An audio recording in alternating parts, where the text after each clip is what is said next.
Hayden, how would you assess how today played out for you? I feel like it definitely played tough out there, so I feel like my ball striking was right where I wanted it. A little shaky early. I didn't hit it exactly where I wanted to early on, but again, the front nine is so difficult that I knew if I could just grind out a few pars and find my way to the back nine, I'd have a great chance. Um, I feel like the putting was a little shaky. It didn't feel great all week, even though I did make a lot of putts. I made I know over 200 feet of putts at least in a couple days, and um, with that, I feel like I made a lot of those long putts, but I struggled on the short ones, and that was dating back to Thursday. Thursday I missed a 3 or 4 footer for birdie, and feels like I missed one or two of those almost every day. That really just caught up to me at the end. I feel like I ran out of. I feel like I had control of the tournament pretty much the whole way, but just a late miss, I think, on 15 from 3 or 4 feet. It really hurt, but I bounced back with a birdie and gave myself a chance. So overall, I was impressed by what I did, and I think I'll remember this day, and it'll just make me better. What impressed you the most about how you played this week and how you handled being in a new position there on the PGA Tour?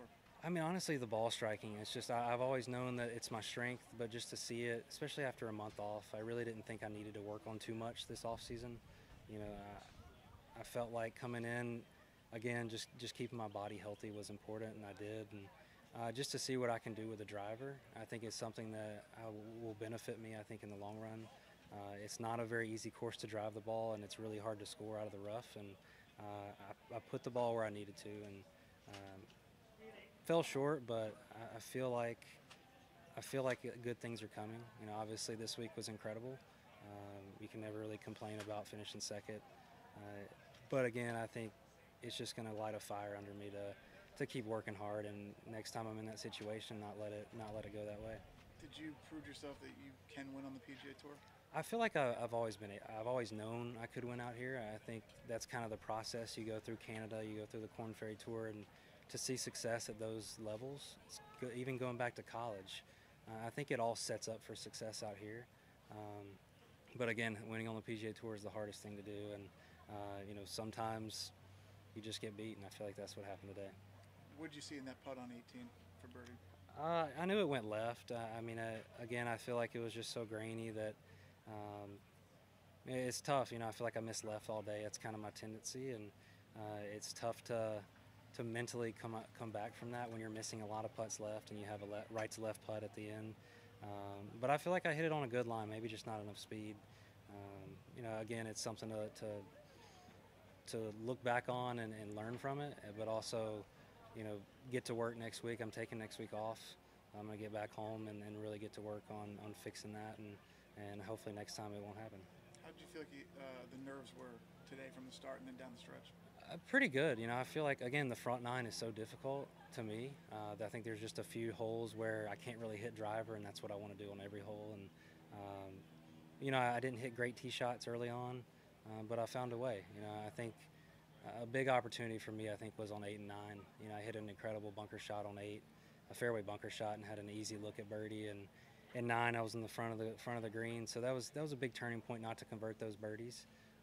But again, I held in, and seeing a late birdie on 16, knowing I want to say Siwoo maybe birdied 17 right in front of me, and just giving myself that chance.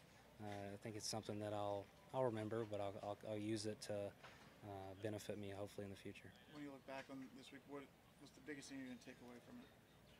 Just confidence. I feel like I had a good fall. Obviously I had somewhat of a chance in Japan. Not necessarily, right in the lead, or never really had the lead, but I've been in situations similar. U.S. Open again, second to last group on Saturday. I've had opportunities and haven't been able to convert, but again, I think confidence is something that I will never lose it, just because I've seen the way I hit the ball, and I've seen the way I can just rise to the occasion. And unfortunately, it didn't happen today, but um, I think good things are coming. Do you have one? Yes, please. With so many other players in striking distance, did you have a number in mind coming in today and what you have to shoot to win? No, I mean, I never have a number. I know that somebody's gonna play well and go win it, and that's the goal. Again, that little stretch on 8 and 9, I felt like I could really break away, and it didn't happen. But You know, I think the magic number is always around 20 out here, it feels like. And, you know, I did what I had to all week to have the chance, and just fell a little bit short. I saw something about you in Kauai. Was that when you were in college? Or? Yeah, in college, yeah. I shot 61 there. That was kind of my turning point of when I thought, you know, this is what I could do for a living, and I'm going to pursue this really hard. You know, I was doing it, but I wasn't pursuing it very hard at that time. And What course was that? I think it was at Princeville, Mackay, or something like that. And that was just a big moment for me. So I have a lot of great memories in Hawaii. You know, a win in college, I think 12th here last year, and then runner-up this year. So a lot of good things in this state, and you know, I look forward to being back. We look forward to seeing you again next year. Thanks so much. Thanks, Hayden. Good. Appreciate the time. Thank you. Appreciate it.